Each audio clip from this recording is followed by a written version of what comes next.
Hi, my name is George Sears, and I would like to talk about how I made my latest track called Saturated Blood. The main inspiration for this track was of Andy Moor from 2009 and 2010, and it is also about my city, Prague, and of two people going out on summer evening. So the whole idea, the atmosphere I was going for, was created through using a lot of small melodies here and there, and when combined would create the main layer, the main atmosphere, the main feeling that will carry you from the beginning till the end of the track. And you can hear that they come and go periodically as you listen to the track. Of course, melodies were just one part. I was also using tools like pulse stretch to stretch out something like a marimba, and playing with that to create maybe a simple like a sound like a pad or something that will go under the melody and will create the whole bubble that keeps you in it. I know that this doesn't make any sense until I actually show it, so I think it would be better if we jump in the DAW and show how it was actually composed. And yeah, let's do that.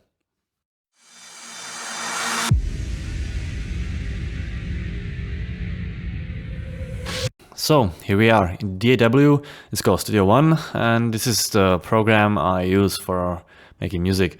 This is an overview of the whole track. These are the parts that the track is made of. If we zoom in, we can see different tracks with sounds, MIDIs, and so on. So the name Saturated Blood has two meanings. The first is from the idea of your blood being saturated with the chemicals, not from drugs, but from your brain. As I said, it's based around two people that are out in the city during a summer evening. And yeah, they enjoy themselves and walk around, talk, having a great time. Of course, some drinks here and there, but no hard drugs. And the second thing why I call it saturated blood is because in the end, not in the end, in the beginning there was I wanted to make a track that's heavy on a saturation. I use a lot of this and J37 from Waves, and if we open that up, it looks like this. J37. This is J37, and I use a lot of sketch cassette, which looks like this. It's a simulation of a old cassette player. Some of you might know it, some of you might not, depending on your age. But yeah, this is something that you use to get a certain character out of sound, a little bit like imperfections and overdrive and stuff like that.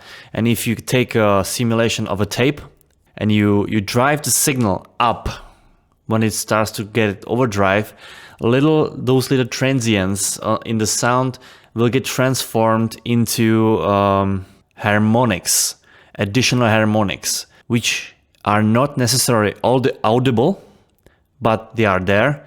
And it's more or less the matter of psychoacoustics. So sketch cassette, then J37, which I don't really use anymore, but yeah, in this track it's used quite often. And this is really it. That's why those are the two reasons why I call it Saturated Blood. So if you take a look at the beginning of the track, there's a specific sound I was aiming towards at. And it's the little wiggly sounds, melodies that are like a little bit unstable, like they are not tonally perfect. And the way I achieved that is through using these type of saturation plugins, especially the tape emulations. And they have a simulation of something called wow and flutter. And wow and flutter are imperfections in a tape when it gets really old and you use it all the time. You erase it, record again, erase, record again, and the motors like get weak, like it needs maintenance, and the heads the heads of the tape recorder get misaligned. I wanted that sound. I wanted something that would play out of that broken recorder. So if you take a look, there's this one synth in the beginning. Here it is. It's called Intro Plug, and it sounds like this.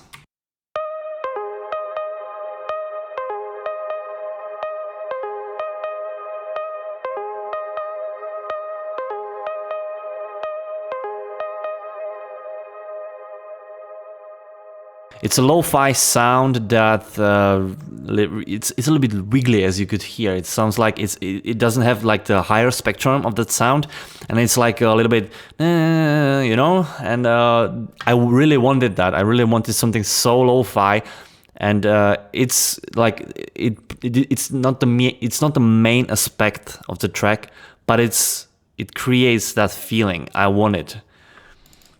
And it's achieved through using this, and it's really this. It's wow and flutter, and it's, you know, if I take it off, listen to it now.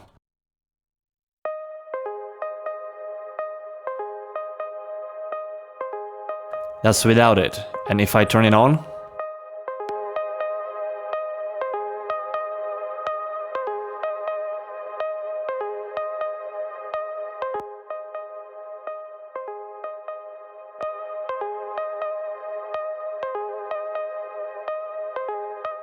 And that really was the core idea of making these sounds like this for this track. And it's full of them. Let's take a look at another one.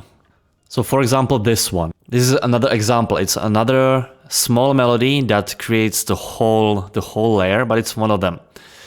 One of those, one of the many. So let's take a listen.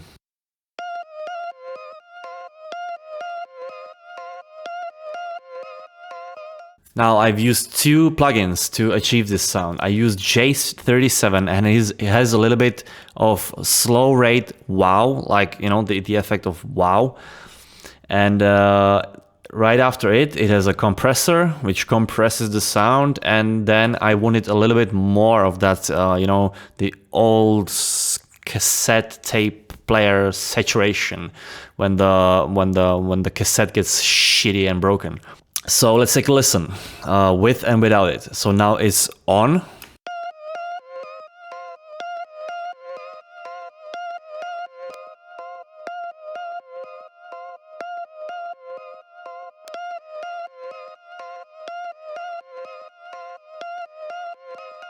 As you can hear, it gets a little bit greedy, like a little bit more lo-fi aggressive, and has a little bit of vibe under. In its mid range, you know, it like purrs a little bit, and that's what you want. So now let's talk about the plugs, the sounds how I created them. The main, as I said, the main inspiration, the guy that I got the inspiration from is called Andy Moor. He's British trance producer, and his tracks from 2010 and 2009 were the main inspiration. And if you go to his Spotify and take a listen to some of those tracks, for example, So Much More, Fake Awake, and then later She Moves, I think you will get the idea what I'm talking about. So if we take a look and find the main melody that plays in the break, here it is. So here's the counter plug. It's called Counterplug, and it's a counter melody to the main melody that plays during the breakdown. So if you take a listen, it sounds like this.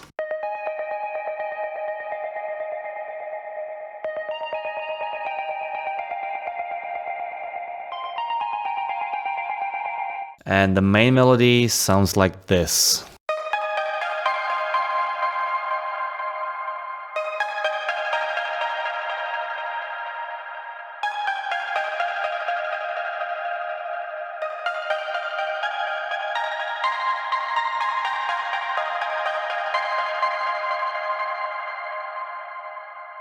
If you play them together,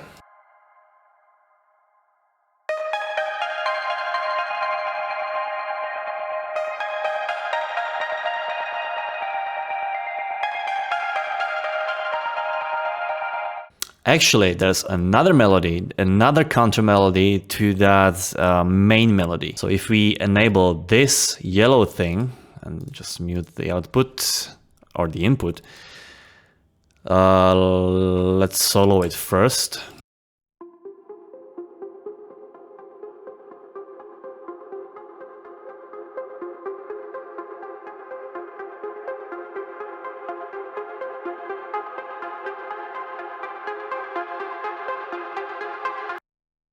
This is from this white thing. It's called Access Virus TI Snow. It's one of the best synthesizers ever. Anyway, so if we play this thing, this arpeggiator, this counter melody with this counter melody, and the main melody, it sounds like this.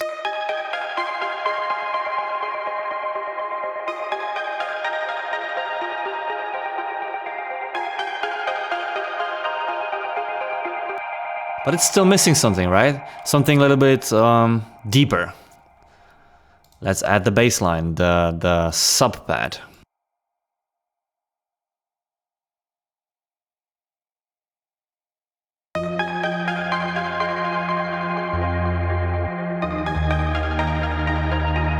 So the subpad is essentially a bassline that usually plays in the middle, in the quiet part of a trance track.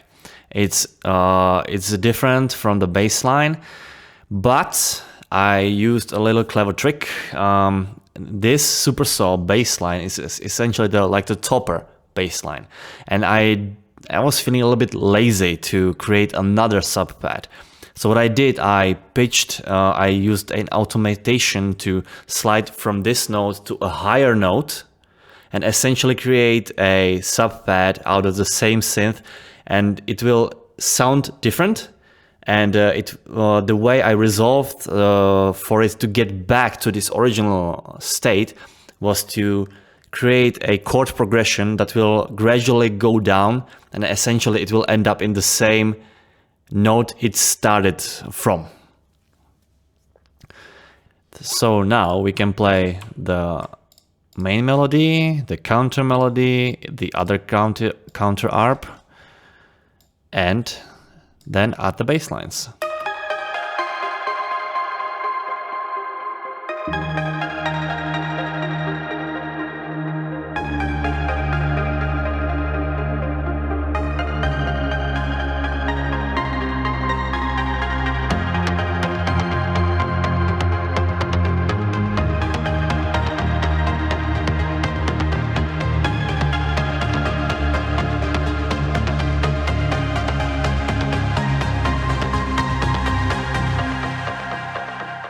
Whoa, what was that last sound I have added?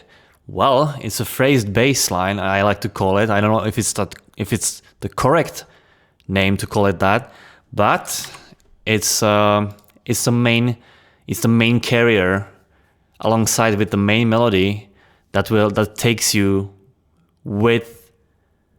through the track.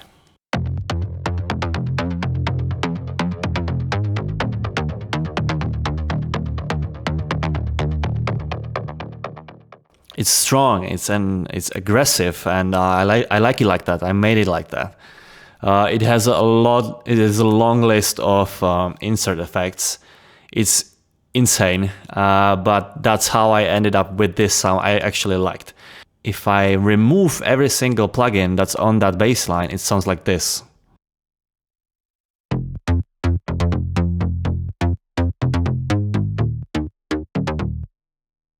Sounds bland, right? It's not the same thing, right? And of course we have decapitator, we have delays, we have EQ, we have transient designers, actually two in a row. Then we have J37 to take those transients away and convert them into harmonics.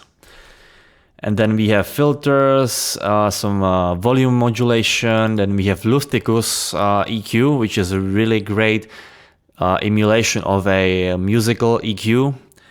And a limiter. A limiter is really important. Another compressor, and then of course another saturation. So we start with saturation and then we end with saturation. Decapitator is really the hi-fi saturation that most producers use these days. But it lacks one thing, and it's the imperfection in the tape, which I was talking about in the beginning. And the reason it lacks it is because this is not a simulation of a tape, it's a simulation of a transistor saturation. But to add that wiggly and you know, the sound I wanted, again, sketch cassette, and yeah, that's how I got it. So if you take a listen to the bass line with it and without it, I think you will notice the difference.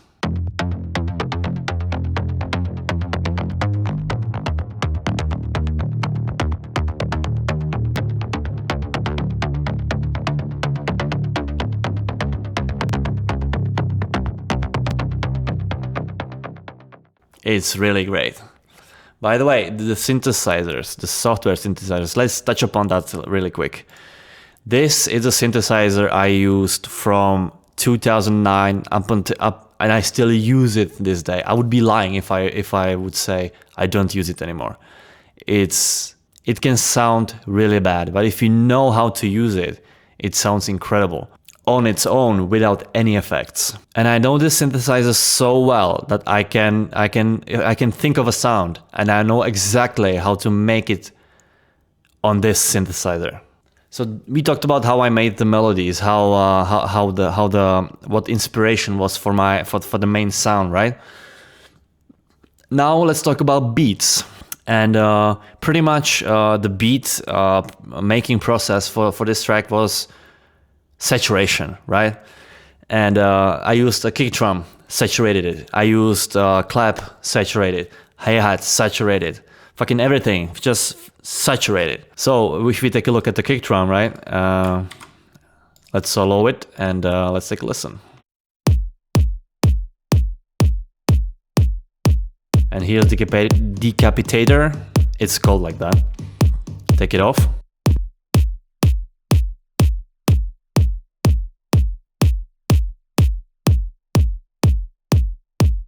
It softens the kick a little bit and has a little growl on the top, on the low end of that kick. Let's take a listen to the other beat. Yeah, and by the way, I use loops. And I mean, who doesn't?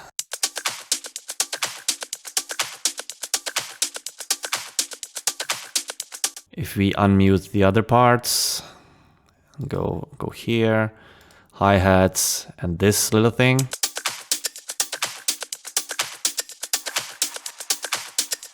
It's a little nice beat, and in its original form, it didn't sound like it.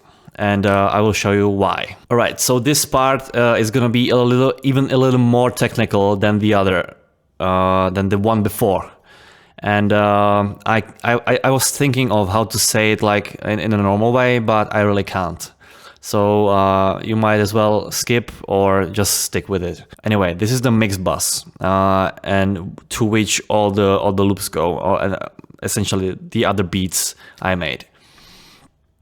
Starts with saturation. Then there is a transient multiband processor, and I use just a single transient design processor to create, you know, a little sharp, to enhance the transients, to get a little, you know, like snappier sound. Then I of course use this. I combined the Melda one and the Waves one.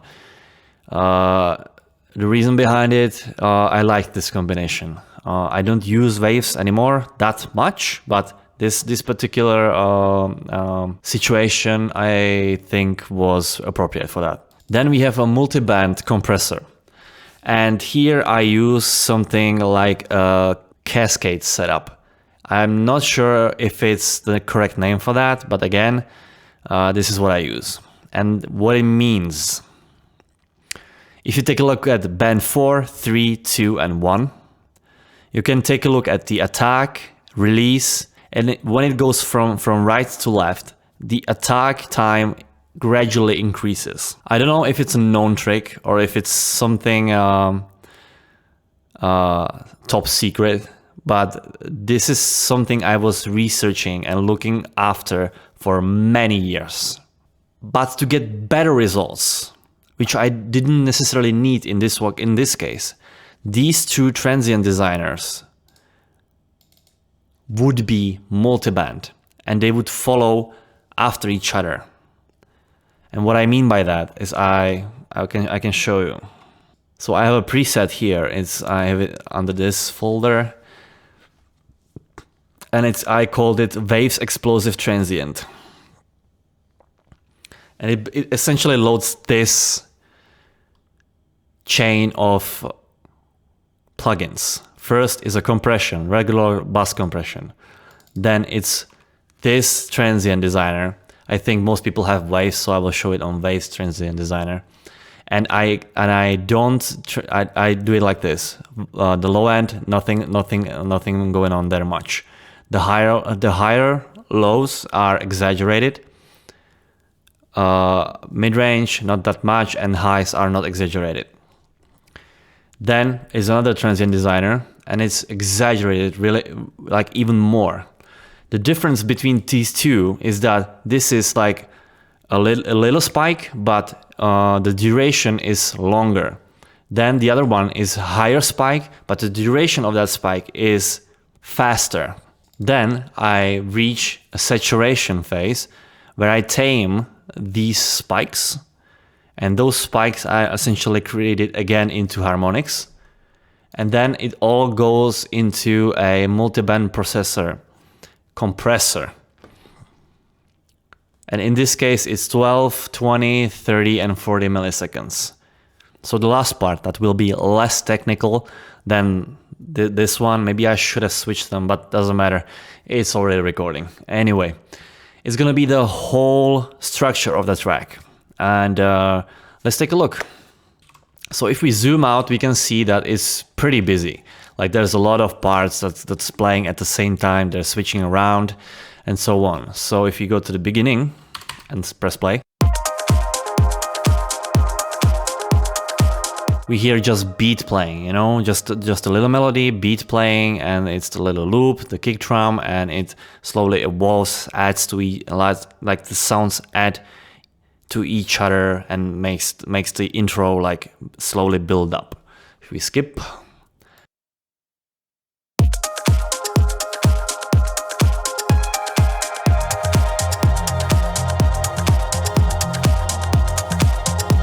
so before the bass starts playing, there's this little synth. It's from the main melody that plays, and then it serves like this little intro, and as a transition to when the bass starts playing.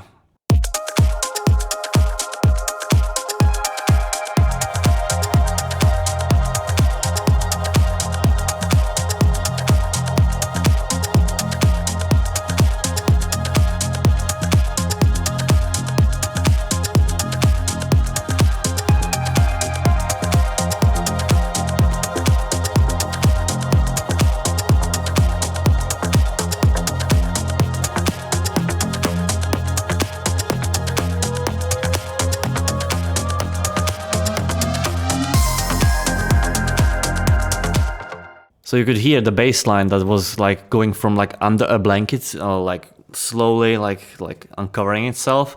It's a filter, right?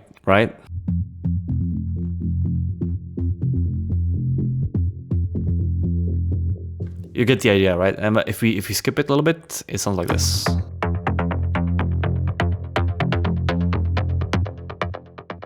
And that's how we can like build attention, like something like slowly appearing, and then it's gonna take off when it's fully like uncovered from the filter, right? Also, another thing, risers. And this one is I'm particularly proud of, and it plays a huge part in the overall atmosphere. Let's take a listen.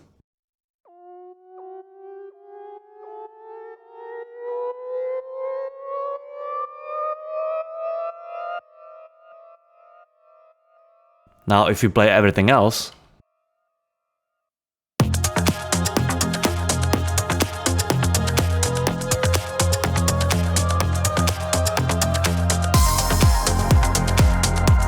and Another key melody is this synth.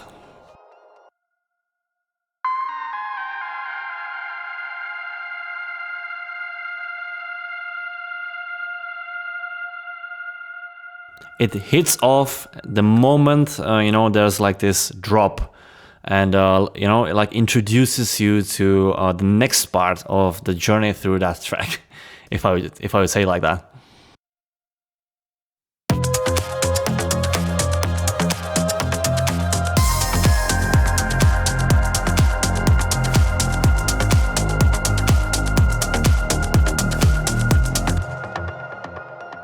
And then you know, as a continuation, it's on. Then it plays like it plays first. It plays da da da da da, and then after sometimes da da da da da, and it's like this little prelude to this melody, this one right here.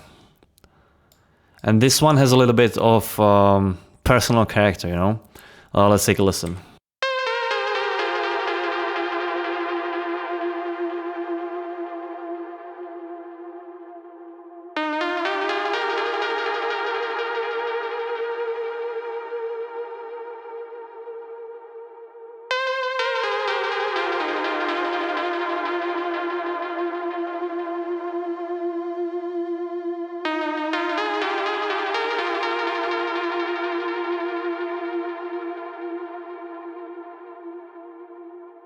So what is this melody about? As I was saying in the beginning, this track was also about my city, Prague, right? And I think what I feel, what I personally feel when I listen to this synth I made and the melody that plays it is essentially this city, Prague. I don't know how to explain it, but this is something I really feel. And there's another trick I learned while composing music for video games, or that's the thing I'm working on in the background, is this synth, which accompanies it.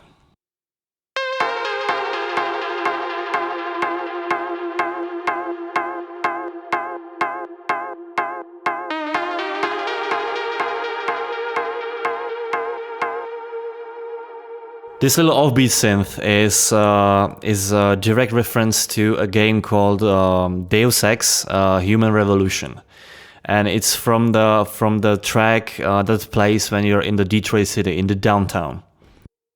It's this little. It's in that track. It's longer. It's like and here it's like bum bum bum, but it's I think it's a sound that like represents a metropolis.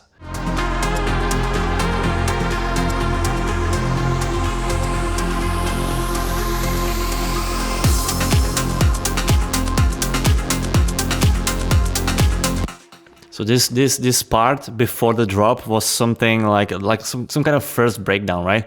So there was this first verse, then a little bit of break, and then the other part of I think the first verse, and then like it moves on, and this is actually the part where this phrased bassline doesn't play, because I wanted the part without it, just, you know, the long bass lines, but not the phrased one.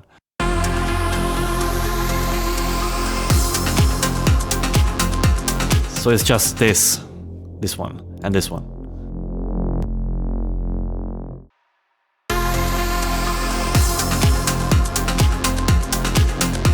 And then after that, I add the phrase bassline back.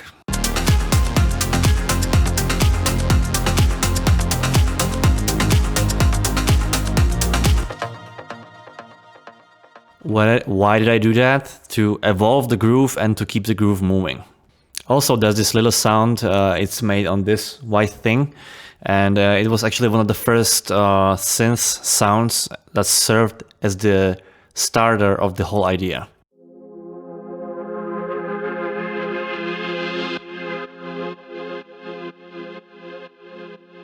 It's a little bit like weird and like strange, but it's in the background and, like, you know, makes the whole thing.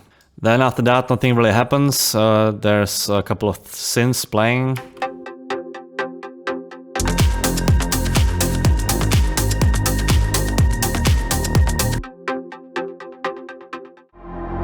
Now we have the main breakdown.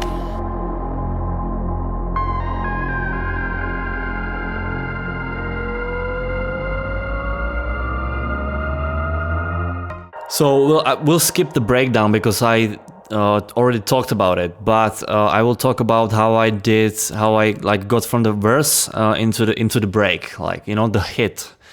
And the idea behind that was use a couple sounds, mainly this one.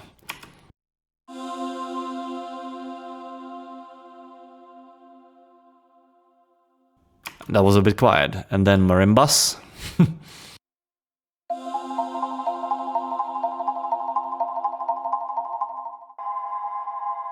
Those are pulse stretched.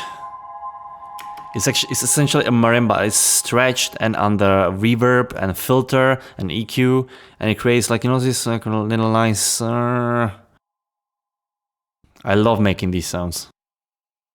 Also, we have a crash cymbal, and as a intro to that breakdown, we have the Prague synth, if I would say that.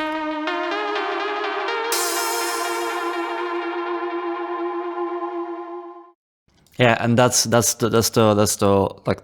part where that break starts. The main part stops, and the pause starts, and then you have the nice melodies without beat, and then a riser, and then it goes into the main part. So before the beat starts, there's this trick with reverse cymbal and a snap.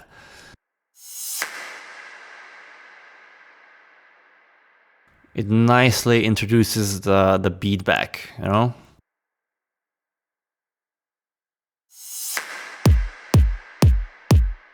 Like that, it's really easy.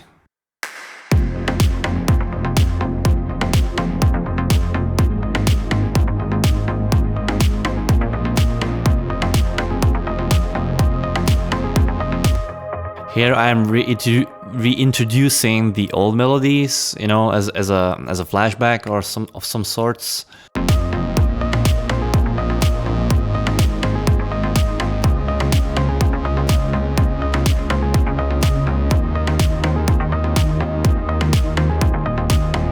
So right now, what's happening is that this one part of the not the part, but just the first synth of those two actually plays, and it plays this melody as a build up, right?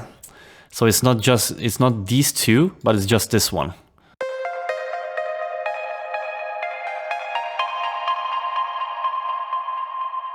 And then when it hits off, when it's done playing this, like this prelude, and it hits off with the main melody.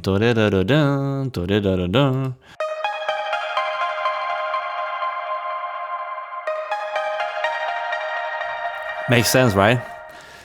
So if you take a listen to the whole thing.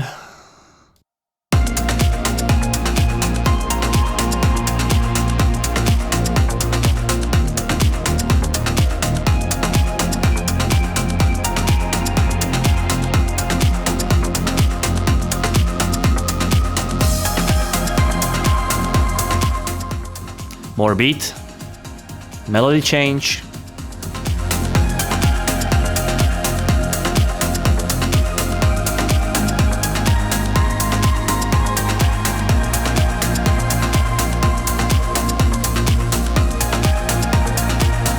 So the last thing I will touch upon before I go is how I thought about the chord progression of the bass line in this last part. You know, there's this, you know, this standard, you know, da da da da da da chord progression. And it's in trance track, it can be the whole thing, like the whole time, the same thing throughout the whole track.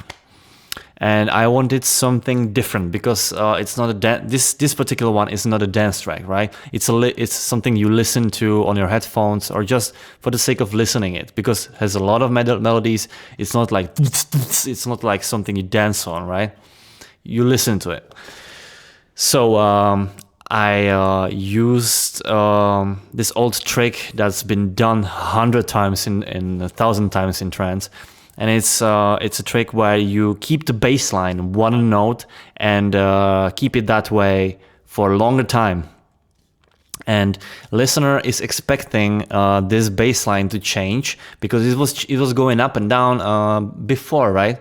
But it's not doing that, and it's staying the same note, right?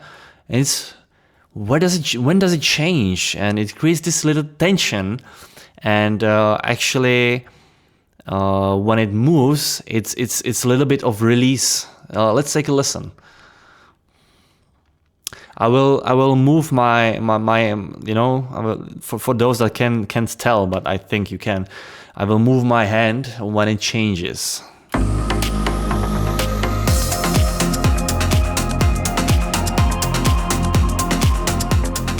It's still the same note.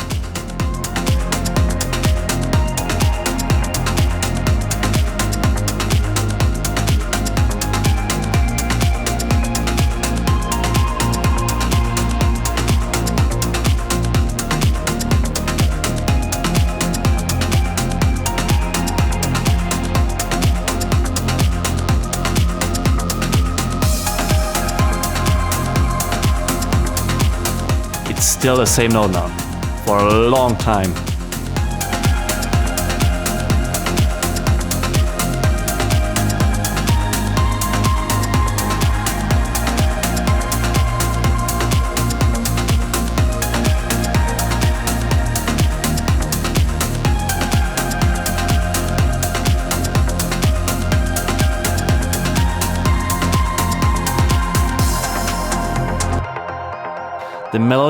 The main melody is essentially the same, like it was before, the first part, even the second main part, right?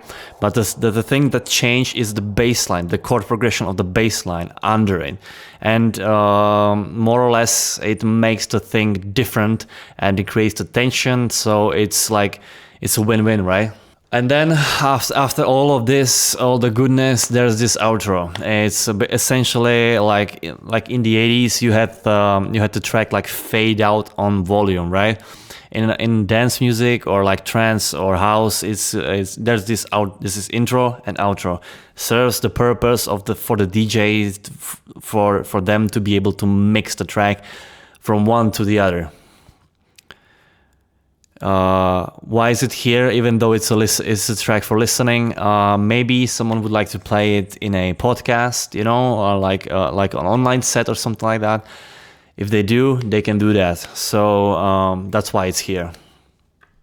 It's essentially the first intro is, you know, this build up, adding beats and so on, you know, filtering things from the filter out of the filter, and in the outro is the other way around.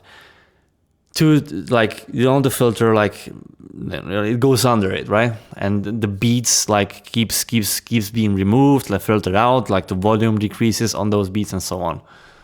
So this is it. Different day, different clothes, but the video took a little bit longer than I expected.